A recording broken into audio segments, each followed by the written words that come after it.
Hi guys, welcome back to the wonderful world of eurdep. I was just going to bring us into Cherbourg quickly, where there is some interest at the moment. It's causing some pollution in England, actually. If I zoom in there, this is over 12 hours. I'm going to take it down to 6 hours just to see if it's stopped emitting yet. Nope, I'm going to take it down to 1 hour, and at least they're keeping the monitors on, which is good. No, it's still emitting up to 0.3 microsieverts an hour. It's probably less than that, but it's hard to say. And as we pull back, we can see which monitoring stations are being a bit sluggish. Germany, Italy, Spain, usual offenders. Right, okay, so I'll take you back to the day, one day.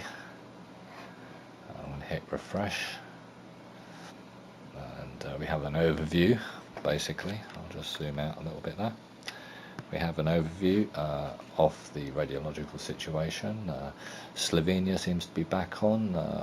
I had a look at some Czechoslovakian websites, and basically the radiation levels are down there as well from the 6th of February when they were getting quite high to 0.20. And the Swiss seems to have quietened off, though we have the orange around here, just in the south-western part of Switzerland, just in the French monitor by the look of it. That's still orange. We had 3 monitors going off that were quite strong across Switzerland there. It may have been from Slovenia. Slovenia now, though, is switched back on. Hungary basically is showing some signs, but nothing major, no high spots. I'm just going to go to maximum value now, just to see if anything comes up there. And I would say that Luxembourg has popped up in the last day again, and that will be heading into Germany, which is kind of what you can see by the wind directions. They have changed, and Italy also. So that corner of Switzerland is definitely a bit of an issue. I think there's something separate there. I don't know exactly what's causing that, but we'll keep an eye on it. And a heads up for everybody in Italy, Switzerland and France, that area. I think basically now what I want to do is talk about the Cherbourg, which if I zoom in a little bit, we've got Cherbourg here, and I'll just ring that for you so you can see it. And basically the winds are coming south.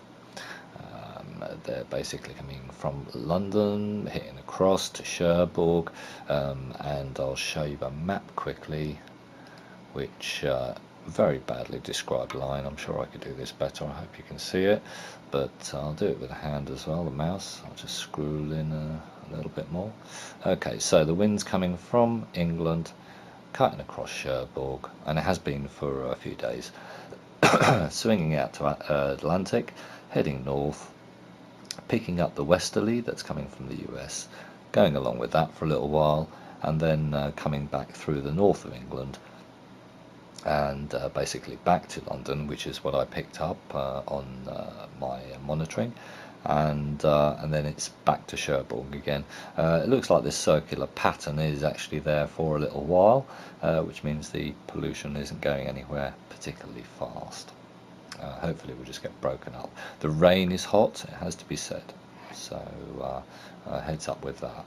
The rain that system has, I have measured hotter values up to 0.37 microsieverts per hour peaks in London.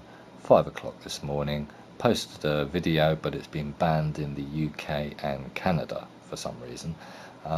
So basically, I'm sorry for the UK guys, you can't see that one, but I have told you to 0.37 peaks in a 13-minute piece, and with a rise to 0.18 microsieverts as well. The rain was just spitting lightly. As soon as the rain dropped onto the plastic of the geiger, it went straight up from 12 to 0.37 microsieverts, and it did it again a little bit further when there was another little sprinkling of rain, and it also raised to 0.18 while there was a sprinkling of rain.